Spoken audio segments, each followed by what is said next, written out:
বছর শেষে বিজেপি নেতা তথা আইনজীবী অভিজিৎ মিশ্রকে ফোন মারফত খুনের হুমকি। ঘটনার পর আতঙ্কে বিজেপি নেতা ও তার পরিবার। ঘটনায় মালদা জেলার সাইবার ক্রাইম ও মানিকচক থানায় লিখিত অভিযোগ দায়ের করেছেন ওই বিজেপি নেতা। মালদার মানিকচক ব্লকের লালবাথানি এলাকার বাসিন্দা অভিজিৎ মিশ্র পেশায় আইনজীবী হওয়ার পাশাপাশি দীর্ঘদিন ধরে বিজেপি দলের সঙ্গে যুক্ত তিনি। বর্তমানে জেলা কমিটির সদস্য হওয়ার পাশাপাশি রায়গঞ্জ বিধানসভার ইনচার্জের দায়িত্বে রয়েছেন। ঘটনায় গত 29 তারিখ সন্ধে নাগাদ ফোন মারফত তাকে প্রাণে মারার হুমকি দেওয়া হয় বলেই দাবি। এই ঘটনার পর তিনি জেলা সাইবার ক্রাইম মানিকচক থানা পাশাপাশি বার অ্যাসোসিয়েশন কর্তৃপক্ষ এবং বিজেপি নেতৃত্বর কাছে অভিযোগ জমা করেছেন। অত্যন্ত বলিষ্ঠ হিন্দি ভাষায় তাকে ফোনে এই ধরনের হুমকি দেওয়া হয়েছে। পরিবার নিয়ে খুব আতঙ্কের মধ্যে রয়েছে।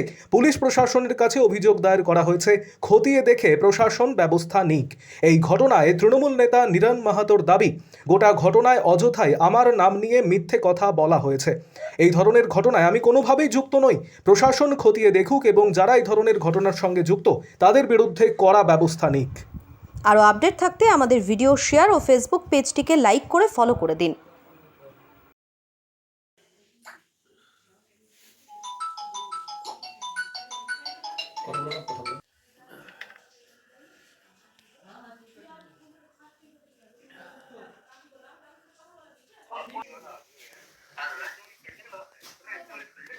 आपके लिए आपके साथ कभी भी कुछ भी घटना घट सकती है।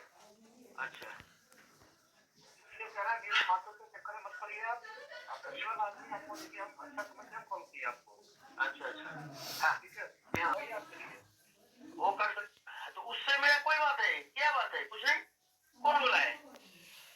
जब हमारे पास इन्फॉर्मेशन मिली ना इन्फॉर्मेशन मेरा उससे कोई बात भी नहीं है, क्या है इसमें, कौन बोला है? जो भी है पूरा पागल मतलब नहीं उसमें कोई बात नहीं, मेरा से कोई झगड़ा नहीं।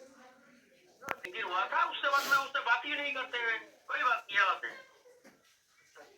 एक दिन पॉलिटिकल झगड़ा हुआ था। हाँ हाँ ठीक है उससे कोई बात मतलब नहीं, आपके बिल्डिंग लगा हुआ है मैंने बता दिया। अच्छा গত পরশু দিনে আপনারা জানেন আমি মালদা কোর্টের আইনজীবী। গত পরশু আমি মালদা কোর্ট থেকে বেরিয়ে আসছিলাম, শহরের বেরিয়েছি। তো রাস্তাতে একটি ফোন আসে, সন্ধ্যে 6:03 নাগাদ ফোনটা কেটে যায়। তারপর আবার 6:04 নাগাদ ফোনটা আসে। ফোনটা আসা মাত্র আমাকে বলো आप अभिजीत मिश्र बोल रहे हैं? बोले हाँ अभिजीत मिश्र। बोले आपका आप নীরেন মাহাতো টিএমসি নেতা, মানে এ হচ্ছে টিএমসি নেতা নীরেন মাহাতো, যে নীরেন মাহাতোর সঙ্গে গঙ্গা ভাঙনে যখন ভুতুড়ির কাজ হচ্ছিল, গঙ্গা ভাঙনে দুর্নীতি হচ্ছিল, আমি তখন প্রতিবাদগুলো করতে যেতাম। এই নীরেন মাহাতো আমাকে প্রাণনাশের হুমকি দেয়, যদি আপনি আসেন ভুতুড়িতে দ্বিতীয়বার তাহলে আপনার আমি শেষ করে দেবো। এটা নিয়ে ও আমাকে থ্রেট করে। ঠিক এতদিন পর ওরই নাম করে যে নীরেন মাহাতো আপকা ফিল্ডিং গোছাকে রাখা হয়, মানে ফিল্ডিং করে রেখেছে আমাকে, আপনি বাল বাচ্চাওয়ালা আদমি আছেন, আপনাকে যে কোনো সময় আপনাকে ঘিরে আপনার ব্যবস্থা করা হয়ে যেতে পারে। থ্রেটিং মানে মার্ডার করার যে থ্রেটিংটা, এই থ্রেটিং একটা কল আমাকে করা হয়। সেই কলটা আমি তৎক্ষণাৎ চেষ্টা করেছিলাম একটু রেকর্ড করার জন্য, আমি অলরেডি রেকর্ডও করেছি। খুব আতঙ্কে আছি যে সত্যি আমার পরিবার আছে, মানুষের ভালো কাজ করতে গিয়ে যদি আমাদের মতো লোকদের এইরকম করে থ্রেট করা হয়, ফোনে থ্রেট করা হয়। পুলিশ প্রশাসনের কাছেও আমি কালকে লিখিত অভিযোগ করেছি মানিকচক থানায়, সেটা রিসিভ আমার কাছেও আছে। আমি গতকাল সাইবার ক্রাইমেও আমি এই বিষয়ে সেই নাম্বারের উপরে আমি কেস করেছি, নাম্বারের কামটা সেই রিসিপ্ট আছে। আমি অ্যাডভোকেট মালদা কোর্টে থাকার জন্য আমার যে বারের সেক্রেটারি আছে তাকেও আমি একটা কপি দিয়েছি। আমি একটি দলের সাথে যুক্ত থাকায় সেই দলের সভাপতির কাছেও আমি একটি কপি দিয়েছি যে আমাকে এইভাবে একটি নাম্বার থেকে থ্রেট করা হয়েছে এবং প্রাণনাশের হুমকি দেওয়া হয়েছে। আমরা তো কাজ করে বেড়াই, কোর্টে যাই, সাধারণ মানুষের পাশে গিয়ে দাঁড়াই থাকি, কখন কি আক্রমণ হয়ে যাবে এটা বলা মুশকিল আছে আমাদের উপরে। তাই খুব আতঙ্কে আছি। সত্যি আমার পরিবার আছে, আমার ছেলে আছে, বউ আছে, মা আছে, দাদা আছে, যে কোনো সময় তাদের উপরেও আক্রমণ হয়ে যেতে পারে, এটা আমার কাছে আমি খুব আতঙ্কের বিষয়। এটা নিয়ে আমি খুব চিন্তায় আছি। এই বিষয়ে আমি সব জায়গায় অভিযোগ করেছি, দেখা যাক প্রশাসন এখন কি করে, তাকে যোগাযোগ করে তাকে তুলে আনতে পারে কিনা। কেন আমাকে থ্রেট দেওয়া হলো, কে বা থ্রেটটা দেওয়ালো? হ্যাঁ, নীরেন মাহাতোর নাম করে অন্য কেউ থ্রেট দেওয়ালো, না নীরেন মাহাতোর থ্রেটটা দেওয়ালো, এটা একটা সন্দেহের বিষয়, তদন্তের বিষয়। তদন্তটা প্রশাসন করুক কি আছে। যিনি এই থ্রেট দিয়েছেন ও একেবারে পরিষ্কার হিন্দি ভাষায় কথা বলছে এবং আমাদের মানে মালদা শহরে এত সুন্দর হিন্দি ভাষা আমি খুব কমই আমরা দেখতে পাই। কিছু মানুষ যারা বাইরে বিহারে বা বিভিন্ন জায়গায় থাকে তাদের এত পরিষ্কার হিন্দি ভাষা। আমি আপনাদের প্রেস মিডিয়ার মাধ্যমে আমি আপনাদেরকে এই যে কল রেকর্ড করেছি সেটাও আপনাদেরকে আমি দিব। আমি মানিকচক থানায় যে অফিসারের কাছে কালকে ডায়েরি করেছি আমি তাকেও দিয়েছি। আমি সাইবার ক্রাইমে যে কালকে এফআইআর করেছি, সাইবার ক্রাইম অফিসারকেও আমি দিয়েছি যে আমি যে কলটা রেকর্ড করেছি আমাকে কিভাবে থ্রেট করা হয়েছে। আমি বারকেও দিয়েছি, আমি আমার প্রেসিডেন্টকেও দিয়েছি, আমি সবাইকে দিয়েছি। কি মনে করছেন কি কারণ হতে পারে? কারণ দেখুন, আমি তো একটি পলিটিক্যাল দলের সাথে যুক্ত, কোন দল? আমি বিজেপির সাথে যুক্ত, ভারতীয় জনতা পার্টির সাথে আমি যুক্ত। কি দায়িত্বে রয়েছে? আমি ভারতীয় জনতা পার্টির মালদা জেলা আরটিআই সেলের কনভিনার। আমি বিগত দিনে মালদা জেলার বিজেপির সম্পাদক ছিলাম। আমি বর্তমানে রায়গঞ্জ বিধানসভার এখন ইনচার্জ আছি, হ্যাঁ, এবং জেলা কমিটির আমি সদস্য আছি। সেই হিসাবে দলের কিছু কাজ আমি করে বেড়াই। তার সাথে সাথে আমি অ্যাডভোকেট, মালদা কোর্টের আইনজীবী আমি। তো আমি মানুষের তো কাজ আমি করেই বেড়াতে হয়। এই অবস্থায় যদি আমাকে থ্রেট করা হয়, লাইভ থ্রেট করা হয়, আমি খুব আতঙ্কে আছি। আশঙ্কা কি করছেন? আশঙ্কা করছি যে এত বড় একটা নেতা, বাবলা সরকারের মতো লোককে ইংরেজ বাজারে তাকে গুলি করে হত্যা করা হলো, হ্যাঁ, সেই থ্রেটিংটা আমাকেও এইভাবে থ্রেট করা হলো। তো এই আশঙ্কা তো থাকতেই পারে যে আমিও তো রাস্তায় ঘুরে বেড়াই, আমাকে কখনো গুলি করে দিতে পারে। এর আগে বছরের এটাই আতঙ্ক সব থেকে বেশি। বাবলাদা একজন বড় নেতা, জনদরদি মানুষ ছিলেন, উনার কাছে সিকিউরিটি ছিলেন, তা সত্ত্বেও উনাকে এইভাবে থ্রেট করা হয়েছে। থ্রেট করে তাকে গুলি করে দেওয়া হলো, মেরে ফেলে দেওয়া হলো।